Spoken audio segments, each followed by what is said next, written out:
Chandil dam का जलस्तर खतरे के करीब। बीते कई दिनों की लगातार बारिश से चांडिल डैम का जलस्तर 181 मीटर के करीब पहुंच गया है, जो खतरे के निशान से ऊपर है। प्रशासन ने डैम के 12 गेट खोल दिए हैं, जिससे स्वर्णरेखा नदी का जलस्तर बढ़ गया है। इसके कारण तटीय गांव में बाढ़ का खतरा मंडराने लगा है। एनडीआरएफ की टीम को सतर्क किया गया है। प्रभावित गांव में राहत सामग्री भेजी जा रही है और लोगों को सुरक्षित स्थानों पर शिफ्ट किया जा रहा है। जिला प्रशासन ने लोगों को सतर्क रहने और अनावश्यक रूप से नदी के पास न जाने की अपील की है। सरायकेला के बिरबांस में ब्रेक्स इंडिया गेट जाम, देर रात समझौता। सरायकेला थाना क्षेत्र के बिरबांस स्थित इन्फिनिटी इंडस्ट्रियल पार्क परिसर में ब्रेक्स इंडिया कंपनी के गेट पर गुरुवार सुबह से चल रहा जमींदाताओं का धरना प्रदर्शन देर रात समाप्त हो गया। आंदोलनकारियों की मांग थी कि कंपनी उन्हें स्थायी नौकरी दी और मुआवजा का वादा पूरा करे। कई घंटों की बातचीत के बाद कंपनी प्रबंधन और ग्रामीणों के बीच समझौता हुआ, जिसके तहत 18 स्थानीय ग्रामीणों को परमानेंट नौकरी देने पर सहमति बनी। जेल कैंप संगठन के प्रतिनिधि भी वार्ता में मौजूद थे। पानी में डूबने से युवक की मौत। जमशेदपुर के सिद्धगोड़ा थाना क्षेत्र में जल जमाव के कारण एक युवक की डूबने से मौत हो गई। घटना गुरुवार रात की है, जब युवक घर लौटते समय गली में जमा पानी में गिर गया। स्थानीय लोगों ने सुबह उसका शव देखा और पुलिस को सूचना दी। इलाके में जल निकासी की व्यवस्था न होने से लोगों में भारी आक्रोश है। प्रशासन ने घटना की जांच शुरू कर दी है। इस घटना के बाद जल निकासी को लेकर नगर निगम पर सवाल उठ रहे हैं। परिजन को मुआवजा देने की मांग की जा रही है। रिम्स रांची में डॉक्टरों की हड़ताल जारी। रांची के रिम्स अस्पताल में जूनियर डॉक्टरों की हड़ताल आज दूसरे दिन भी जारी रही। वे हॉस्टल की स्थिति, सुरक्षा व्यवस्था और इंटेंसिव स्टाइपेंड बढ़ाने की मांग कर रहे हैं। हड़ताल के कारण मरीजों को भारी परेशानी का सामना करना पड़ रहा है। ओपीडी सेवा प्रभावित हुई है और कई सर्जरी टाल दी गई है। रिम्स प्रशासन ने बातचीत की पहल की है, लेकिन डॉक्टर अपनी मांगों पर अड़े हुए हैं। सरकार ने हड़ताल जल्द खत्म करने की अपील की है, अन्यथा कार्रवाई की चेतावनी दी गई है।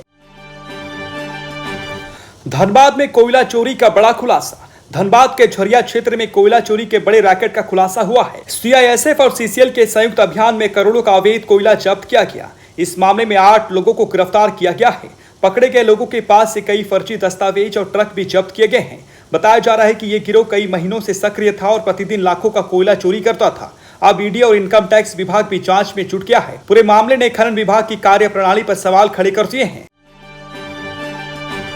आदिवासी छात्रा से दुष्कर्म, आरोपी फरार। दुमका जिले की शिकारीपाड़ा थाना क्षेत्र में एक आदिवासी छात्रा से दुष्कर्म का मामला सामने आया है। पीड़िता ने थाने में रिपोर्ट दर्ज कराई है और बताया कि स्कूल से लौटते वक्त आरोपी युवक ने सुनसान जगह में घटना को अंजाम दिया। परिजन की शिकायत पर पुलिस ने मामला दर्ज कर लिया है, लेकिन आरोपी फरार है।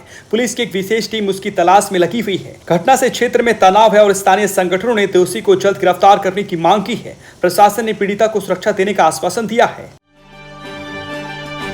गिरिडीह में भारी बारिश से जनजीवन अस्त व्यस्त। गिरिडीह जिले में पिछले 24 घंटे से हो रही भारी बारिश के कारण जनजीवन प्रभावित हो गया है। कई निचले इलाकों में पानी भर गया है और सड़कों पर जलजमाव हो गया है। स्कूल कॉलेज बंद कर दिए गए हैं। किसानों की फसलें बर्बाद हो रही हैं और कई गांवों का संपर्क टूट गया है। जिला प्रशासन ने आपातकालीन कंट्रोल रूम स्थापित कर राहत कार्य शुरू कर दिया है। बिजली आपूर्ति भी बाधित हो गई है। मौसम विभाग ने अगले 48 घंटों में और भी बारिश की चेतावनी जारी की है। लोगों से सतर्क रहने को कहा गया है। नक्सलियों ने पुलिया उड़ाई, सड़क संपर्क बाधित। लोहरदगा जिले के सेरेंगदाग थाना क्षेत्र में नक्सलियों ने शुक्रवार सुबह एक पुलिया को विस्फोट कर उड़ा दिया। इससे कई गांवों का सड़क संपर्क पूरी तरह से कट गया। घटना की जानकारी मिलते ही सुरक्षा बल मौके पर पहुंची और इलाके में सर्च ऑपरेशन शुरू कर दिया गया है। नक्सलियों ने घटनास्थल पर पर्चा छोड़कर चेतावनी दी है कि वे सरकार की जनविरोधी नीतियों का विरोध करते रहेंगे। इस घटना से लोगों में दहशत है। जिला प्रशासन वैकल्पिक मार्ग की व्यवस्था में जुट गई है।